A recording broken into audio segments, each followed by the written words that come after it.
చెప్పు రోజా. హిజ్రాలకు వెంటనే క్షమాపణ చెప్పాలి. హిజ్రాలకు వెంటనే క్షమాపణ చెప్పాలి. హిజ్రాలకు వెంటనే క్షమాపణ చెప్పాలి.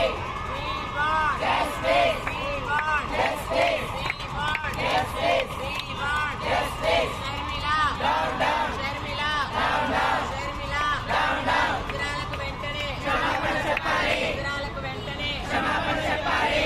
బహిరంగంగా మాకు క్షమాపణ కావాలి. బహిరంగంగా మాకు క్షమాపణలు కావాలి. We want justice. We want justice. We want justice. We want justice. Sharmila down down.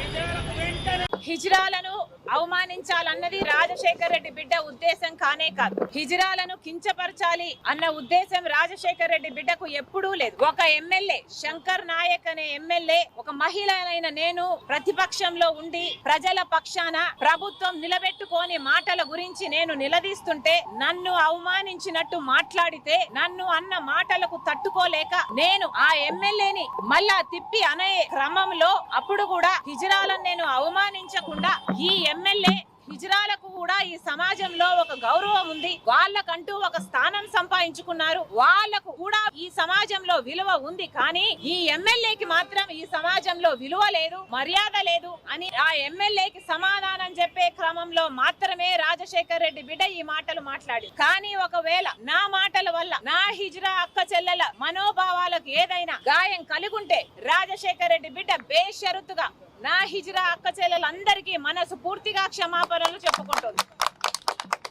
ఒక మాట మాత్రం నా హిజ్రా అక్క చెల్లెలకు చెప్తున్నా, మీ బాగోగుల గురించి పట్టిన దాన్ని నేను, ఆలోచించే దాన్ని నేను. హిజ్రాల ఈ ప్రభుత్వం బీఆర్ఎస్ పార్టీ చేసింది ఏమీ లేదు. 8 సంవత్సరాలుగా వీళ్ళు 8.5 సంవత్సరాలుగా అధికారంలో ఉన్నారే. ఒక్కసారి నా హిజ్రా అక్క చెల్లెలు కోరుతుంది రాజశేఖర్ రెడ్డి బిడ్డ ఆలోచన చేయండి. ఈ కేసీఆర్ గారు మీకేమైనా డబుల్ బెడ్రూమ్ ఇల్లు ఇచ్చిందా, లేకపోతే పెన్షన్లు ఇచ్చినారా, లేకపోతే మీకు ఏ రకంగానైనా ఆదుకున్నారా మీ జీవితాలను గాని, మీ మర్యాద పెరిగేటట్టు గాని కేసీఆర్ గారు బీఆర్ఎస్ పార్టీ ఏ ఒక్క సందర్భంలోనైనా ఈ 8.5 సంవత్సరాలలో మీకోసం ఏమైనా చేసిందో లేదో ఒక్కసారి ఆలోచించుకోండి. అదే రాజశేఖర్ రెడ్డి బిడ్డ మీకు మాటిస్తుంది. వైఎస్ఆర్ తెలంగాణ పార్టీ అధికారం లేకొచ్చినాక హిజ్రాల పక్షాన రాజశేఖర్ రెడ్డి బిడ్డ నిలబడి మీకు హిజ్రాలకు, పేద హిజ్రాలకు ఇల్లులు ఇవ్వడమే కాకుండా హిజ్రాలకు ఉద్యోగ అవకాశాలు తక్కువ కాబట్టి రాజశేఖర్ రెడ్డి బిడ్డ మీకు మాటిస్తుంది, పావలా వడ్డీకి గాని సున్నా వడ్డీకి గాని ఏది వీలైతే అది మీకంటూ లోన్లు ఇప్పించి కూడా ప్రభుత్వం మీ కాళ్ళ మీద మీరు నిలబడేటట్టు, మీ మర్యాద పెంచుకునేటట్టు రాజశేఖర్ రెడ్డి బిడ్డ